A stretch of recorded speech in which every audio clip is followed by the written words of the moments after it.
So in fintech, I sort of take the growth for granted and spend a lot of time thinking about, okay, is the moat really wide enough for the profits to be there? Maybe just to start off, I'd love to hear your general approach to investing, because again, there's sort of a very different kind of long-term approach that you take, and I'd love to just have you sort of explain it to this group. Sure. Well, my approach is very informed by Warren Buffett and his great letters to shareholders, which I read all of and kind of taught myself investing that way before I joined Capital. And he talks about Ben Graham, the inventor of value investing, having said that in the short term, the stock market's like a voting machine. And stocks get valued on emotion and trends and fads. And it's very hard to predict what's going to happen in 1 to 2 years to the stock price of anything. But in the long term, the stock market's like a weighing machine. And there's going to be a rational relationship between the stock price of a company and the earnings of the company. And so I have just took that very seriously and said, all right, well, I'm going to try to focus on like 4 to 8 years from now, how much our company's going to earn or be capable of earning, and how good will they look then? And if you apply sort of a traditional, sensible valuation framework to something 8 years out, and you connect the dots to today's stock price, and you have a nice upward sloping line where you deserve to sort of make a pretty good return, I'll probably just buy it no matter how bad the short term looks, no matter how many people tell me, that stock's going to go down a lot if we have economic weakness. I'll say, yeah, but like the 8-year deserves to be superior. And if I just fill my portfolio with 8-year winners, I'll have a good 8-year number. And the way it works at Capital is the bonus you get for your results is you get a 1-year, 3-year, 5-year, and 8-year rolling average bonus. But the 8-year is biggest by far. So I kind of obsess about the 4 to 8 year look for companies and then just like affix myself like a barnacle to the side of the ship and go through the Arctic waters. How was that during the tumultuous period of 2020, 21, 22? Well, the 21 part of that was awesome. I was like a barnacle on the deck in the Bahamas, and there were amazing, drinks all the time. The 2022 period was rough. My big mistake in 2022 was not trimming a lot of stocks at the end of 2021. I looked at Netflix at 630 then, and Amazon at 180, and Facebook at 380. Facebook, I actually said, I'm not trimming a cent of this. I love this at 380. And then it went to 90 in the next year. But, the others I actually thought, you know what, I should lighten up on these. But I only sold maybe 10%, 20% of the position. I should have sold 60, because at that point, you couldn't really pencil out the math, or I couldn't pencil out the math very well. But basically, the way 2022 happened was the Q1 earnings came out, or really Q4 21 earnings came out, and all those stocks just tanked. And then I kind of looked at them, and I was like, oh, well, I like them all now. And so now I can really pencil out the good returns. So I just went into barnacle mode and sort of hung tight in 2022, tried to add to the ones that were down the most near the end of the year. And then 2023 was, barnacle and Bahamas time again. And so now I think is and probably almost every stock in the room had the same pattern. 21 was great, 22 was rough, 23 came back. Now I feel like we're in much more of a stock pickers kind of market where the Magnificent Seven aren't all magnificent this year. One's down a ton, Tesla. One's down a little, Apple. I think there's going to be more separation in the market in general. Yeah, that's awesome. One of my favorite stats that you've given is the average U.S. stock is held for 10 months. Yep. Is that right? That's if you leave out the high-frequency trading firms leave out where the it's high-frequency like trading, 10 milliseconds. Yeah, exactly. And then your average hold is? It's more like 6 years. And then on average, and a lot of that's the mistakes. You buy something, you think it's going to be great, and 8 quarters in you realize, I'm wrong here, I should sell. But some of the winners I've tried to hold a really long time. I've held Google since the 2004 IPO. I started following Amazon in 2005. I thought it was hugely overvalued at a market cap of $17 billion.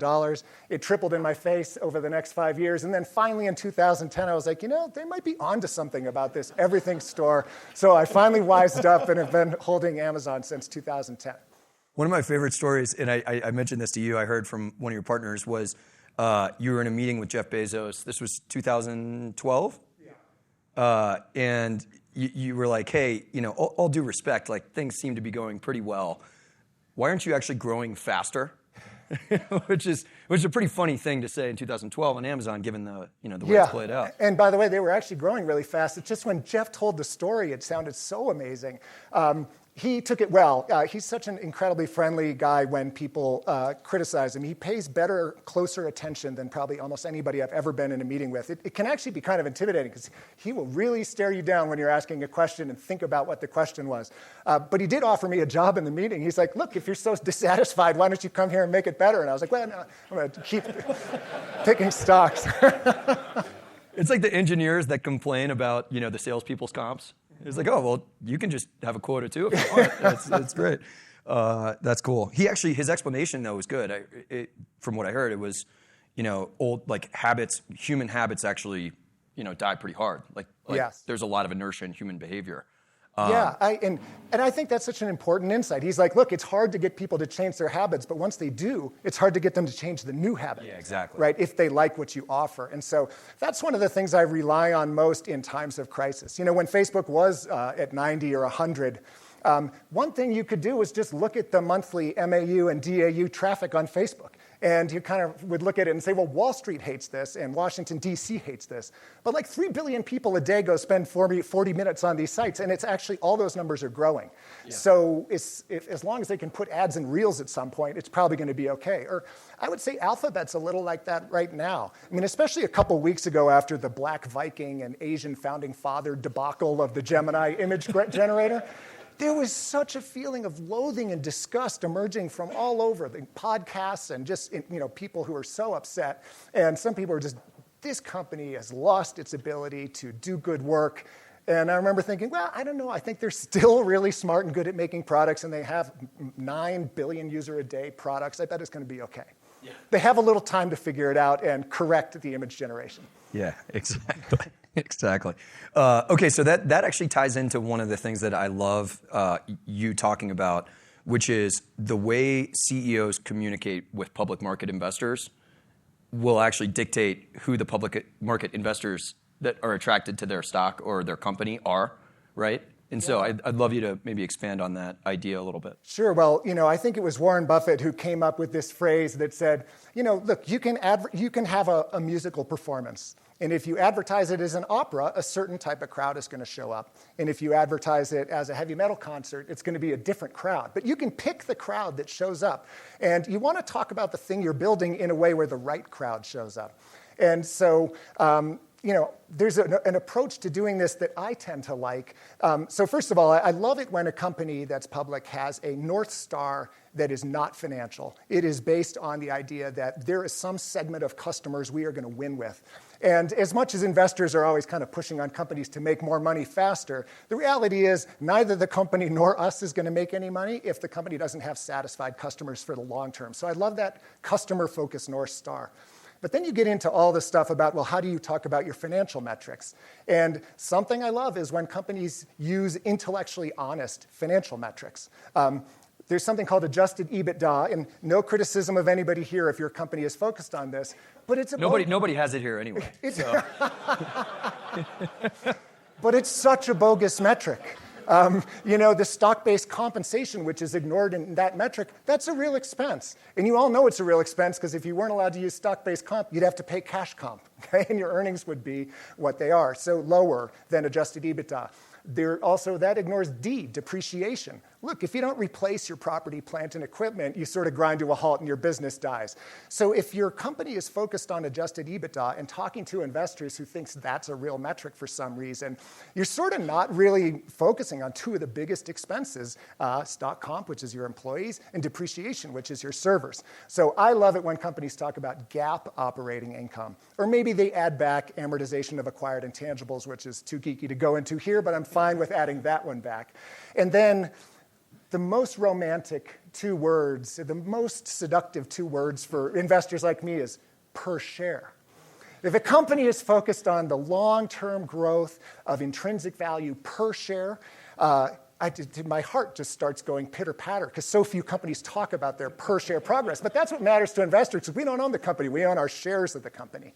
And part of that is free cash flow per share. That's really important because if you have positive free cash flow, you stand on your own 2 feet financially, and you don't have to rely on the stock market to finance you in a bad time. But free cash per share also treats stock comp like it's a benefit rather than an expense. So I like it when companies talk about good old-fashioned GAAP earnings per share. Other things just about talking to the public markets. Some companies sort of like hype up their stock. And I feel like that's a mistake because what you do if you have a lot of stock-based comp is you're basically pulling forward the compensation that was going to go to all the people you're about to hire. And you pull it forward and give it to the people you already hired.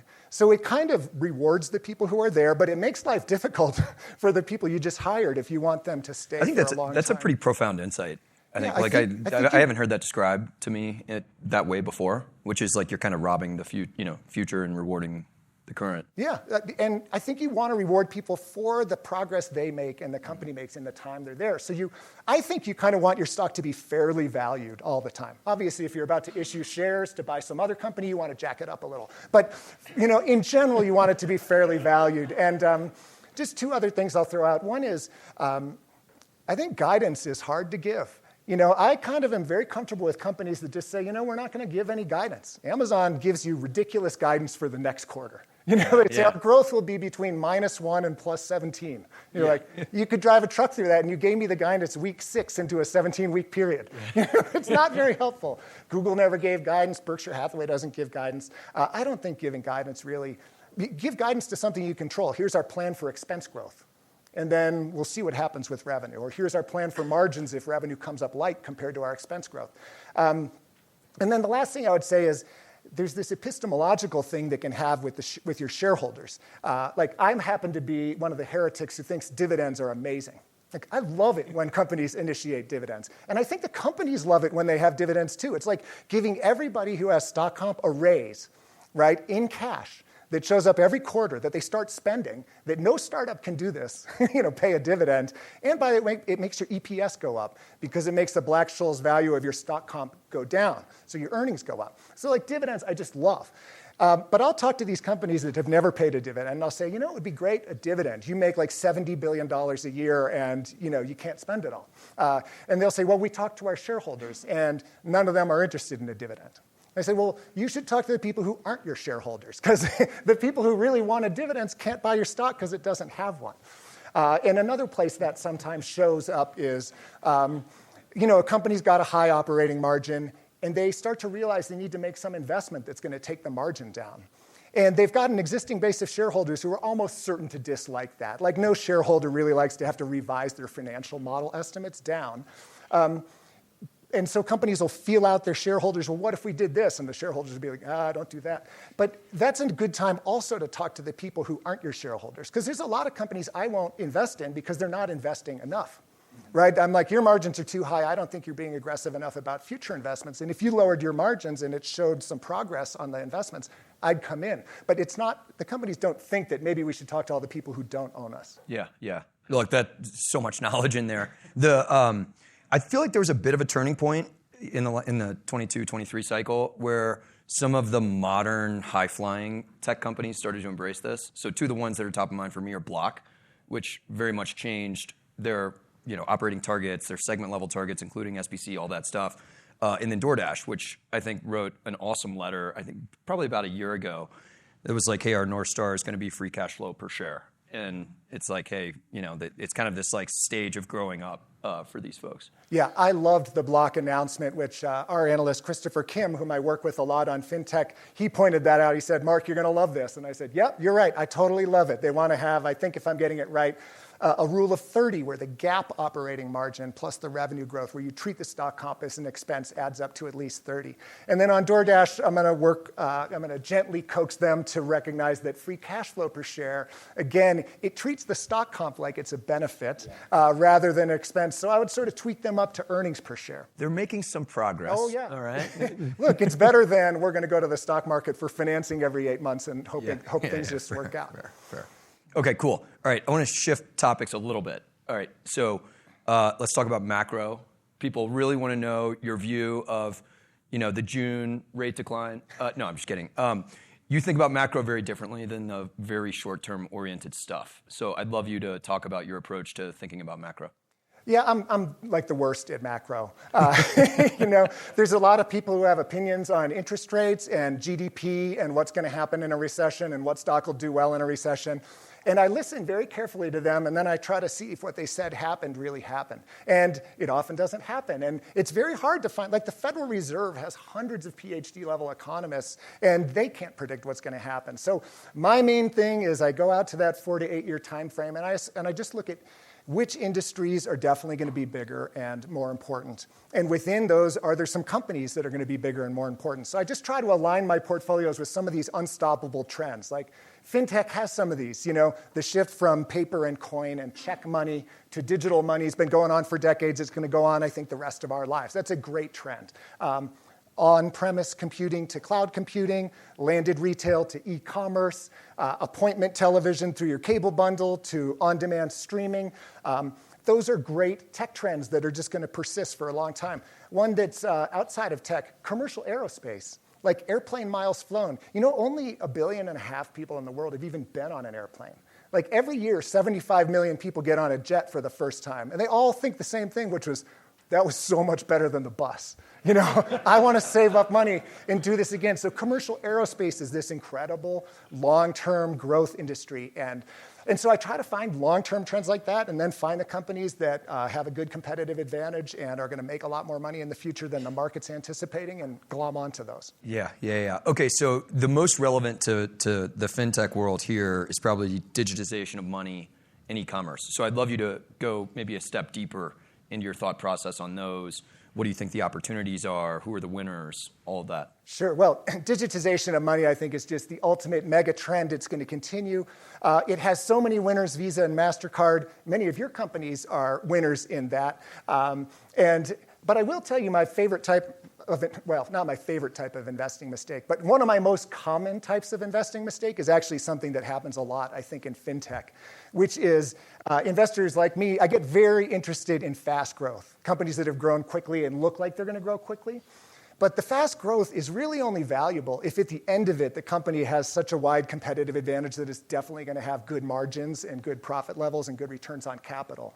And so something that I think happens, and so that's been Visa and MasterCard, right? Teens type of organic growth for like literally decades with 60% profit margins, just amazing stocks and investments. One thing that can happen in fintech is it can be very straightforward for fintech companies to grow a lot.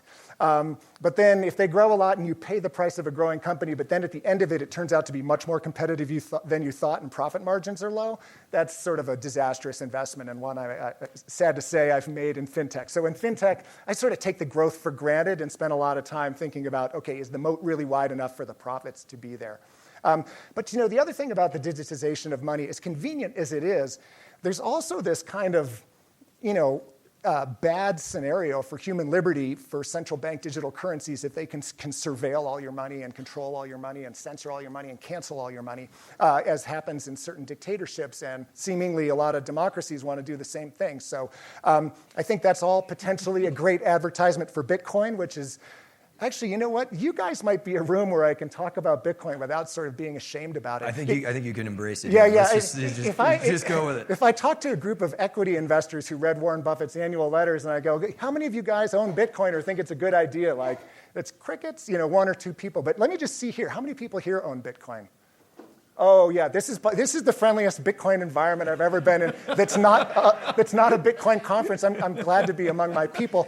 And I just love Bitcoin. I think it is so interesting. And, I don't, no offense to anybody here if you're involved in the altcoins, but I kind of don't think any of the altcoins are really going to work long term, whether maybe the architecture isn't decentralized or maybe Gary Gensler at the SEC will get his way and successfully argue legally that the altcoin is an unregistered security and needs to be deleted from the exchanges. But I think Bitcoin's just like one of the coolest things that's ever been created by people. And so as an equity portfolio manager, there's not too many ways to be involved in Bitcoin in your portfolios, but I have one, and I'm looking for others. Advertisement for Coinbase. Anyways, okay, so all right, talk about e-commerce, the other big one for fintech. Well, I love it. How many people used to subscribe to Amazon Prime and then like halfway along said, this is terrible, I'm out. Like nobody, and so e-commerce keeps growing everywhere. There's a few categories that are pretty saturated. Books are pretty saturated, but even in the United States, like a lot of the categories are still only 20% e-commerce. And so I try to look around the world and say, well, where are the highest penetrations? And the ceilings are pretty high. Like if you go to South Korea and look at Coupang, they've got this amazing thing. Most people live in apartment buildings, and South Korea isn't that big. And so you order by midnight, and it's on your doorstep by 7 a.m., and nobody steals it. And like 80% of diaper sales in that country are e-commerce. So it makes me sort of feel like, what, here in the US with drones and robot delivery systems, maybe we can get to 80%. So I think there's a long way to go. Yeah, that's awesome. Okay, clock's ticking. We have to talk about AI. Okay. So talk about AI. What is your sort of macro? You've got 1 minute and 37 seconds. Okay. Tell us everything. No. What else? I think it's incredibly exciting. And to me, the most interesting thing about it is I can't put any box around how big it's going to be. You can usually pencil out the size of an industry. Like when the iPhone came around, if you said, wow, this is the future and every adult's going to have one, you could have done some envelope math and said, okay, there's 8 billion people in the world and maybe 6 billion have enough money to buy something like this. And if they replace it every 5 years, the unit volumes are going to be 1.2 billion a year for the industry. And that kind of is what happened. How do you do that for AI? I think about those Ray-Ban glasses that Meta's making that has their Llama models in it and future AI models. Like, if these glasses are seeing everything I'm seeing and hearing everything I'm hearing, and especially if they connect up to what Chris is seeing and hearing and my other colleagues at work, like, how many coaches are there in there who could give me advice or make something easier or do something better than I can for a little bit of money? It just strikes me as this unboundedly large opportunity. So I love the TAM. And then what I'm mostly looking for are where are the choke points right now? And there's a bunch. It's semiconductors and semiconductor capital equipment. There's only a handful of companies that are good at that. There's only 3 big public clouds. There's only a handful of companies even trying to compete in the foundation model space, and probably only a handful have the wherewithal to really stay at it. And then all the sticky apps that are complex that can be made more efficient. So I'm kind of looking for choke points and buying a lot of those. Yeah, that's awesome. Last thing before we drop, what are your frameworks for what makes a great public company? So, because many in the room are public company CEOs or private company CEOs who have aspirations to be public company CEOs. Well, here's what I would say. Your business model and your business are kind of what they are. It's not that easy to glom. It's easy to say, I wish I had something like Facebook in my business. But it's easier to wish that than to suddenly pivot your business to have those kind of economics. But I think one of the unheralded skills that CEOs can really study is capital allocation. If you have a 20 PE stock and you grow your earnings 12 or 13% a year, after a decade, your earnings will add up to 90% of the market cap the day you started as CEO. So that's the biggest investment you're going to make. What do I do with the 90% of the initial market cap that I generated in cash? And it's something that you can study. And so I would recommend there's 3 people who I think are just the best. Warren Buffett at Berkshire Hathaway, obviously the GOAT, when he took over Berkshire Hathaway at $19 a share 59 years ago. And now it's $641,000 a share, and it was all capital allocation, not R&D. But kind of closer to home for people who aren't going to buy public stocks and insurance companies like Buffett did, Hock Tan at Broadcom has just done an unbelievably good job. When his company went public at like $4 billion in 2015, maybe, and now the stock has gone from 16 to 1,300 in 15 years. And the dividend now per share, $21, is more than the IPO price. All capital allocation. And the last one would be Nick Howley at TransDigm, this aerospace components company. Same type of thing, $25 stock to $1,200 stock, paid a couple $100 of dividends along the way. And so I would take those people, Buffett, Howley, Hock Tan, read their annual reports, listen to their earnings calls, and just try to figure out why they were so much better than everybody else. And that's what I try to do. And I think it's a learnable thing. Awesome. That's great, Mark. We crammed so much in there. Thank you. We really appreciate it.